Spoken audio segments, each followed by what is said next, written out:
Hey everyone, I'm Stephanie, and I believe that the right book at the right time can change lives, and that all readers should read children's literature, especially adults. So, that's what we do here on the KidLit Love podcast. We celebrate all things children's literature: picture books, early readers, middle grade, and young adult novels for readers of all ages. In each episode, we'll talk with children's literature authors and discuss their books, their hopes, their dreams for readers, their writing process, and much, much more. Whether you're an adult reading to their inner child or connecting the young readers in your life with fantastic books, you've come to the right place. So grab a notebook to build your TBR, and let's get to today's episode of KidLit Love. Hey everyone, welcome back to another episode of the KidLit Love podcast. I'm Stephanie Affinito, your KidLit loving host, inviting you back to another bookish conversation with a children's literature author. Today, I'm talking with Michelle Lee. Michelle is the author of Between the Lighthouse and You, her debut middle grade novel about a town that can receive messages from the dead, and the two kids who form an unlikely friendship to contact their lost loved ones and face their grief.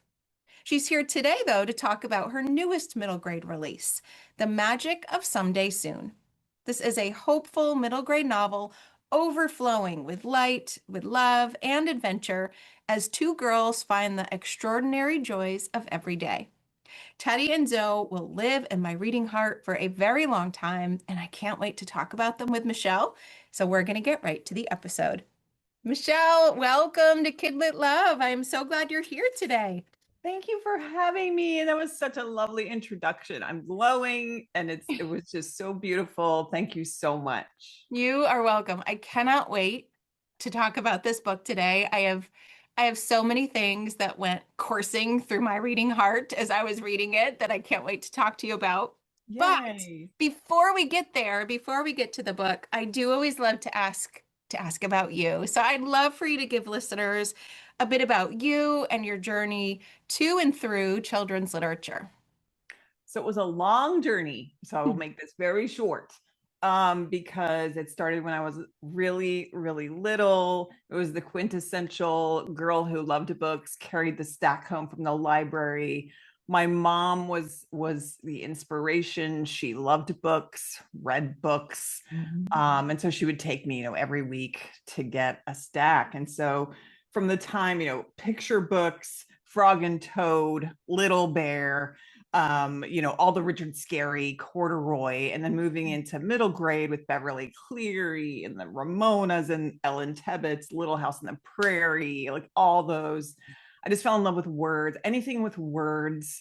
I was one of those kids in first grade who, if I could write on a piece of paper or read aloud in class, that was me. I mean, for some reason, it just sparked my imagination. And so it started there. And then, of course, went to college, English major. And then after that, of course, how do you make money? So I used my writing skills and I wrote PR materials, public relations stuff for nonprofit organizations. I did all their annual reports and all of that sort of corporate type of stuff. And then freelancing, ended up, blurring forward, doing a lot of freelancing. I ended up starting in romance writing because my mom read romance books, my sisters did. And I just didn't, submit, reject, all that, the big story. Yep. But then my husband and I decided to go to grad school.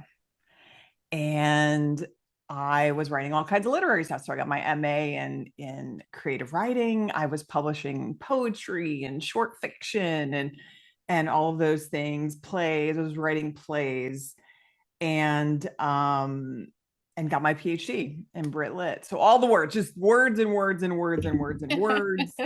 And then I read Nicola Yoon's The Sun is Also a Star, young adult fiction, and I was blown away. Yeah. And I started devouring young adult fiction. And so I became a professor, got a job after grad school, became a professor mom, just again, reading, and started writing and decided I'm going to try to write a young adult novel. And I wrote Between the Lighthouse and You. Actually, wait. I wrote I wrote the first version of The Magic of Someday Soon, which looked zero resemblance to the thing you see now. And it was called something different, was written in verse, Wow. and I sent it to an agent. And the agent loved it, and I loved her. And she said, I don't know if this is a young adult. And I was like, what? And she said, well, it kind of is right in the line of middle grade and young adult. Which do you want it to be? And I said, well, let's go with middle grade because we can pull back the romance, we can amp up this and that. But long story short, that's sort of how that was my trajectory into middle grade. And then that book went through revisions, and I was asked by, an editor, can you revise the book? Do you have anything else? Because they didn't really want books in verse back at that time. Yeah. Now books in verse, like huge explosion. But back in that time, it was like, poetry, not sure. And so they said, do you have anything else? And I said, well, I have another book in verse that I was working on, which is Between the Lighthouse and You. And they said, can you turn it into prose? And I said, sure, I can. Absolutely. So I did. And that book was sold. So that became my first book. And then reversed, Magic of Someday Soon ended up being my second book. And again, that was turned into prose. Wow. So it was very interesting, the process, the journey with those two books. But it was a long road to get to this genre. But I've been playing with words forever. So yeah. I love knowing that little tidbit that the book was actually a verse instead of prose verse. It's funny because I'm reading it and thinking it can't be anything other than this because this is telling the story of these two girls and these narratives back and forth. But I imagine that was quite the undertaking, but to someone who loves surrounding herself with words, Yeah. it was one you clearly took on and ended with just a beautiful project. Thank you. Yeah, I think throughout my years of writing different things for different people, whether it's teachers, clients, whatever, I realized that once I had written the book and I decided to send it out in the world, it's not really mine anymore. So if someone would like me to change it, I'm going to change it to serve the reader. And so, in working with editors and working with different people, that was always my goal. Well, if this will serve the reader, if this will serve the story, if this will, I will try my best. Sometimes it gets really hard in the in the weeds, but I will really try my best to reimagine the story if I have to. Um, just because I think the reader just deserves the best story that I can give them. Yeah. Oh, mission accomplished there. Thank you. And interestingly too, you went from verse to prose, and we have two different characters who give us her two different perspectives, and it's this beautiful day of the week structure that progresses us along the time of the book, which I loved. So I think it's a perfect time for you to tell listeners a bit about the book, and anything else you might want to add around the inspiration behind that particular story. Yeah, so I guess at its really core, I think of the book as a cozy hug. Like when I was writing it, I just wanted, especially in these turbulent times that are inside out and very stressful, I was thinking of books that when you pick it up, you feel very cozy and warm and light. And even though there might be issues that, deal with grief or loss or whatever, that it still has a lightness or a levity Yeah. that doesn't linger necessarily. And so this book, a few things sparked this book. One, again, the character of Zoe was always original. She was in my original book, and Zoe and her mom have never changed. Yeah. I imagined this girl and her mother wandering around the United States because of her mother's artistic job. And how would that feel as a kid when your mom's this free spirited artist and you're this kid who, what would you do? Like virtual school and reading a lot, and Yeah. what would you hope for? What would you wish for? What would you long for? And so Zoe was born out of that. And Teddie was born out of, well, she just couldn't be quiet. She was, um, in my original draft, she was a boy, but I really felt strongly about wanting to create just girl best friendship. Mhm. And when Teddie first burst into the draft, literally burst into the draft, she was with a rooster, which no longer exists in the draft, but she was larger than life and she didn't have a point of view. And she wanted a point of view and she wasn't going to let go. And so I had to rethink and go, okay, this is no longer just Zoe's story. This is Teddie's story. And so what story am I going to tell along with that? But Mhm. Teddie wanted, and I think I describe her as Ramona like. Zoe sees her as like Ramona the Pest, the bangs and the hair. And I really saw her as that, like bursting into a room and there's always like something that's going to happen. Yeah. And I'm not like that at all. And so I always want a character in my books to be like that because I wish I could be like that. Um, and so to me, this story is about like deep family connection, finding new best friendship, um, thinking about family and family connections and what that means. Teddie lives with her uncle and has a lot of issues surrounding that, the way that she came to her uncle and the way that he adopted her. And then Zoe is kind of searching for her dad, who she lost when she was very very young, and she still has kind of lingering effects. And then of course we have beloved D, center of the town, this magical grandmother. And who doesn't want a magical grandmother? I never, I hardly knew my grandmother. So I'm always creating this grandmother figure, who I just want to, every time you go over there, I want her to have snacks, that kind of thing. Yes. Um, so in a nutshell, I think the book is about all of those things. And I always have a hard time coming up with that perfect pitch. But those, I think that's the heart of it. Mhm. Yeah.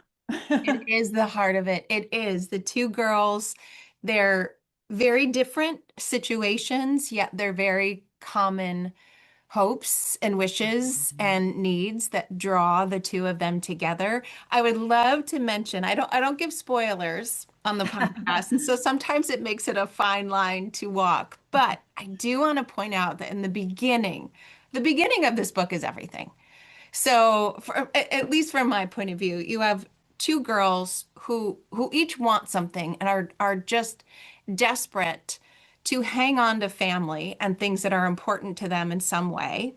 And they will do whatever they need to do that, including pretend to be someone else in Yes. order to get the ball rolling on what they hope will be, a wonderful outcome and situation. And so in the beginning, you have these two girls both impersonating other people coming together in this really wonderful way and realizing, oh, this is how it go. This is, we could team up. We could team up together. And so it Yes. has just such wonderful, like childhood, like not troublemaking, but that like that vibe of, oh, okay, these girls are something. These girls make stuff happen. These girls are going to be it this summer. And I just love the way that that opened because it showed it showed their personalities, but it also showed that they just both want something and are willing to do whatever, I guess, at least to try. to get it. And so I want listeners to know the heck of a kickoff that the book is between those two characters. And me as the reader, I'm like, wait a minute. Oh, I get what's going on. And it was just the most wonderful way to begin. And I won't give the details, but I just have to say the beginning of the book, readers are just going to fall head first. You Oh, just that's tumble right awesome. in to that cozy story that you mentioned. Oh, brilliant, brilliant. That's amazing. That's amazing. Yeah, I think especially thinking of what Teddy wants, you keep mentioning, what the girls want. And earlier you were asking me what inspired, something that inspired the book. But around my town, I live in Central Florida on the coast. And in my town, in the 50s, there used to be a park called Bongo Land.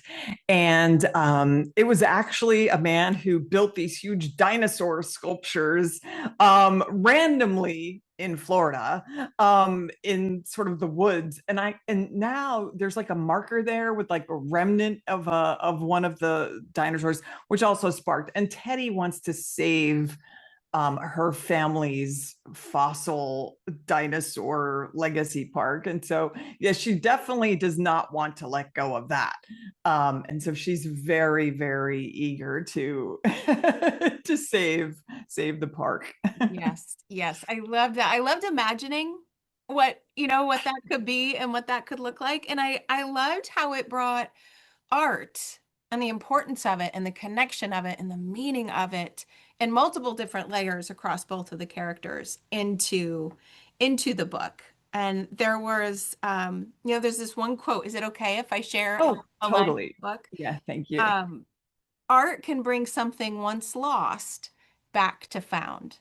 And that rang true for both girls in two very different ways that really brought them together. And that idea of art, just being something bigger than just the physical art and what it represents was just such a beautiful theme throughout the book. Yeah, I've been fascinated by upcyclists, recyclists, Yeah. people that take found objects and turn them into art, especially in this world where we throw away so much.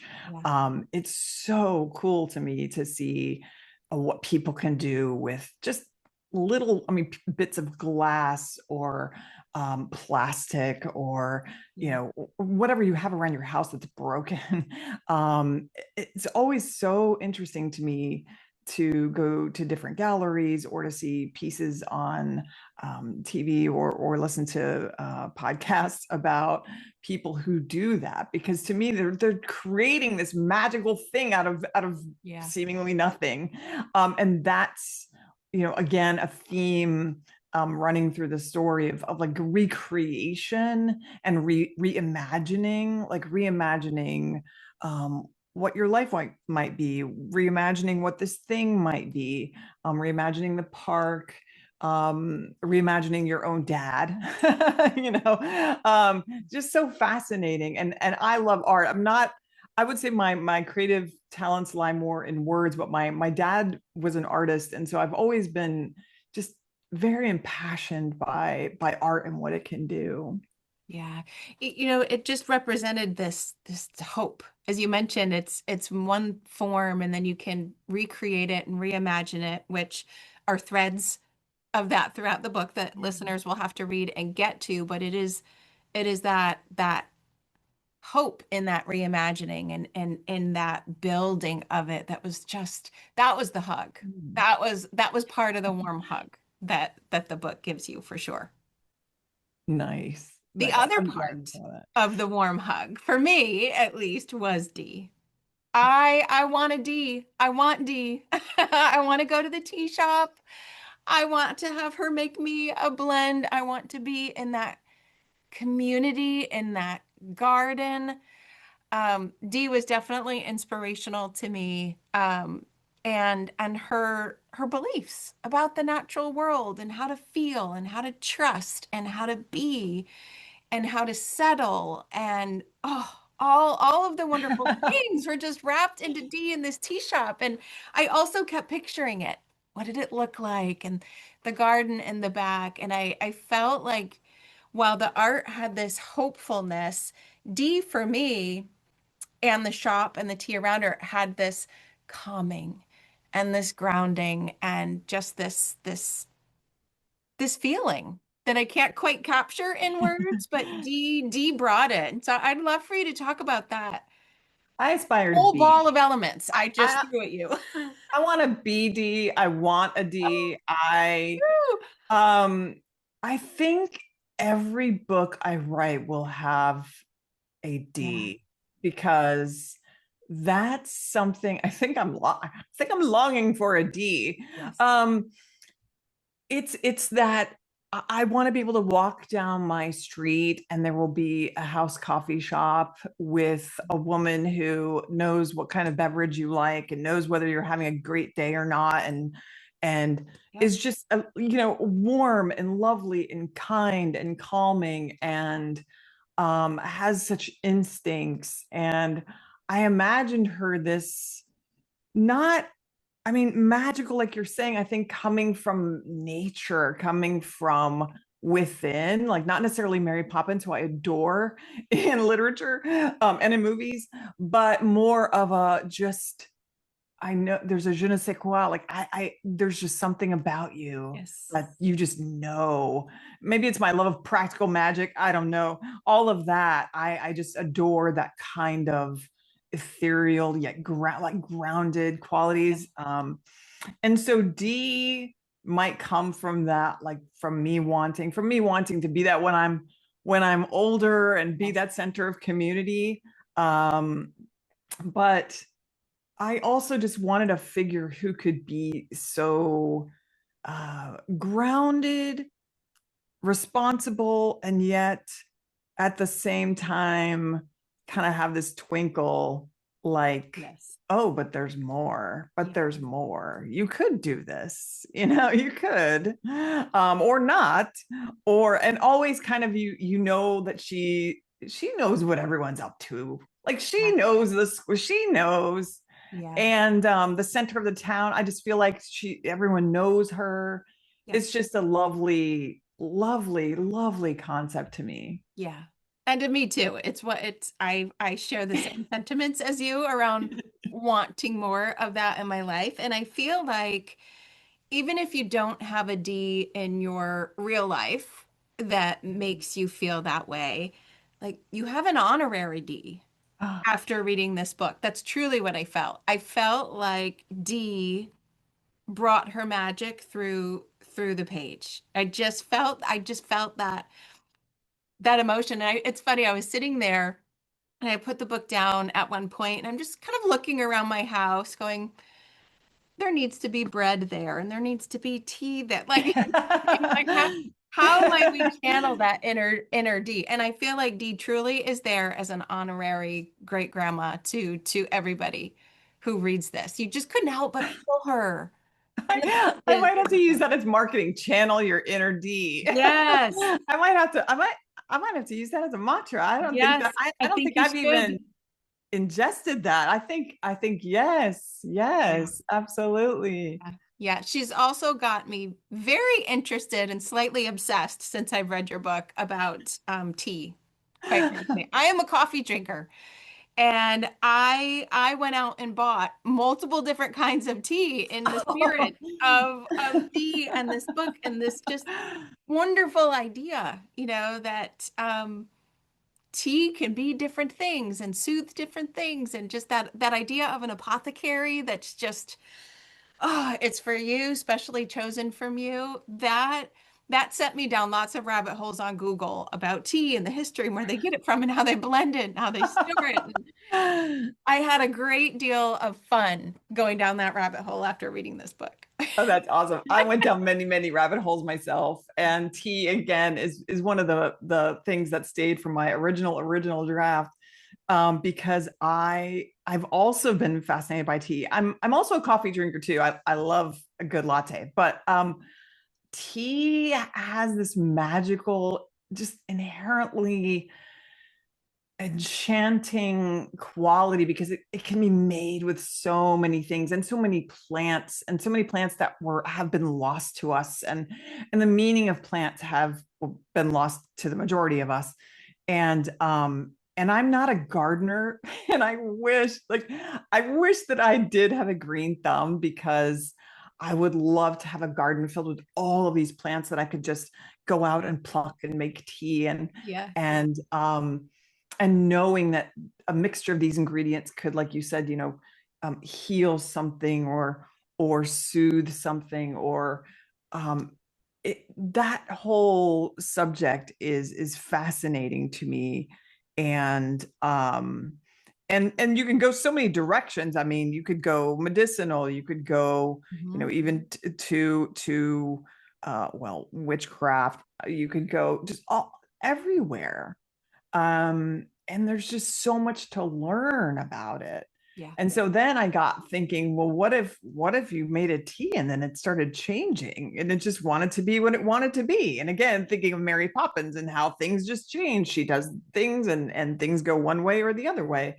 Um, and and so I started playing with that idea of ingredients, and again, nature, and how you can sit with a cup of tea, and how you shouldn't rush through a cup of tea, and how the tea can reflect your emotions, which we all do. There's always that quintessential idea of sitting in a corner with a book and a cup of Yes. tea and a candle or a fire, especially at this time of year in Yeah. February. And so yeah, it was that whole thing, all of that. Yeah. And then I thought, well, how can I play with this in this book? Again, a book which also has, sinkholes in it. So Right. you've got, the wildness of nature, the Yeah. unpredictability of nature, and how it all fits together. But Yeah. Balanced by what we just talked about. Yeah. yeah. What is your hope for this book as it goes out into the world, or your hope for readers who get the book into their hands?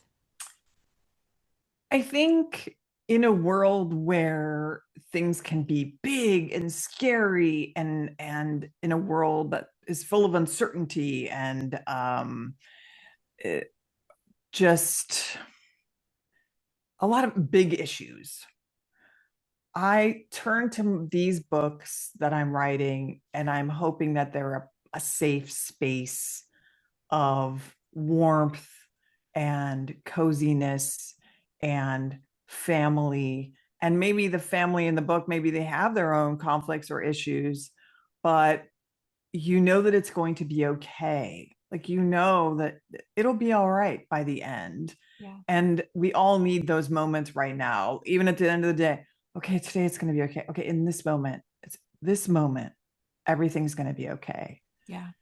And I also want readers of all ages, because it's interesting. With my first book, I had a lot of book clubs, adult book clubs, that were really fun reading the book.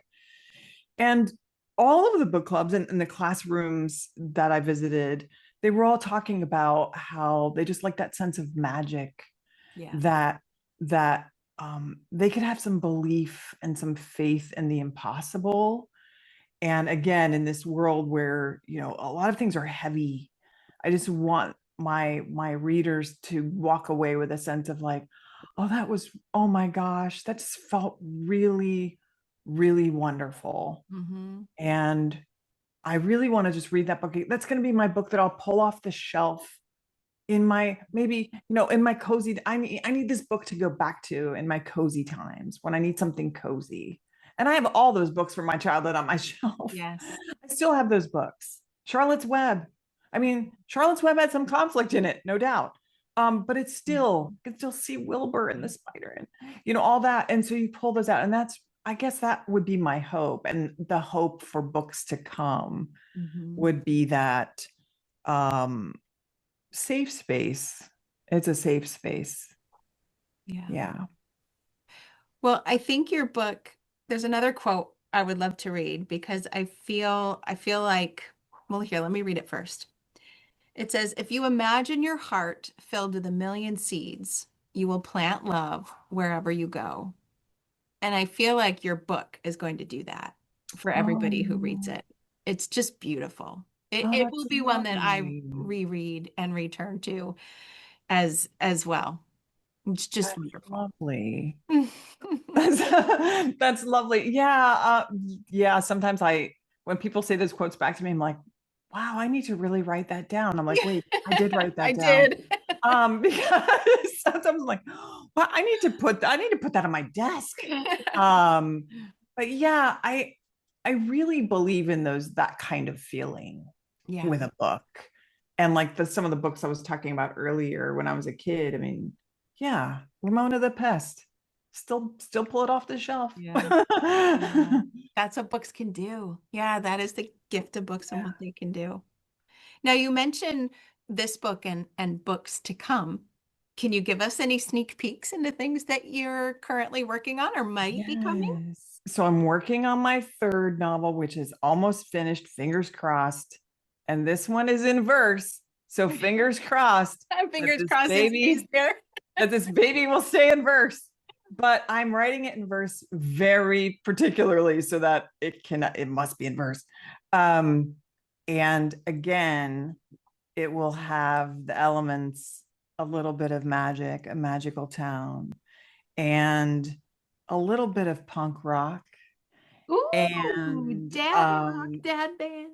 a little bit of a band full of older ladies, kind of like the Golden Girls, and a little bit of oracle cards. Oh, I'm so in already. um, so yes, and a little bit, I sort of call it my musical. So that's what's developing now. And then I'm also working on some picture books. And my picture books, I still have kind of that same tone of warmth, more lyrical in style. And one of them is sort of out in the world right now, finding a home. And so fingers crossed that Yeah. I'll just say the character's name is Franklin. So hopefully Franklin will find a home.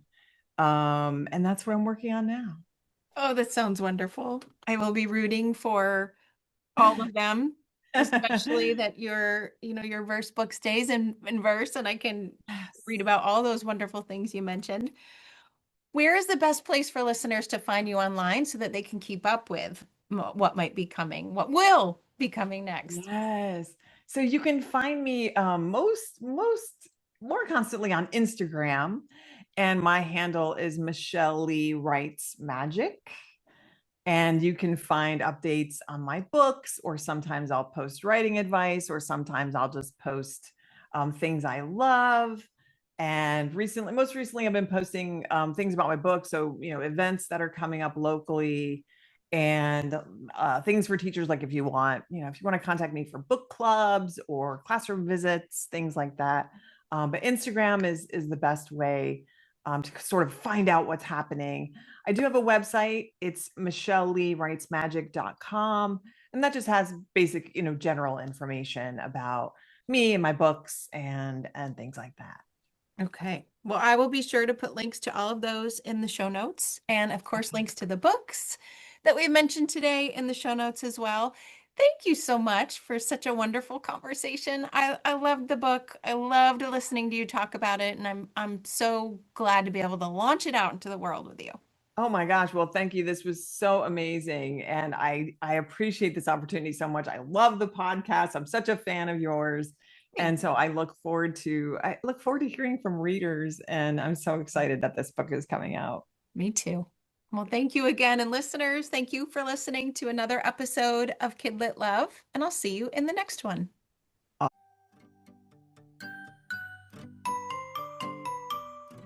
Thanks for listening to today's episode of the KidLit Love podcast. You'll find links to all of the books, resources, and ideas mentioned in the show notes and at alitlife.com. You'll also find KidLit Love on Substack. That's where you'll find posts for each episode, monthly KidLit roundups, and an invitation to join my summer book club and go deeper into the world of children's literature.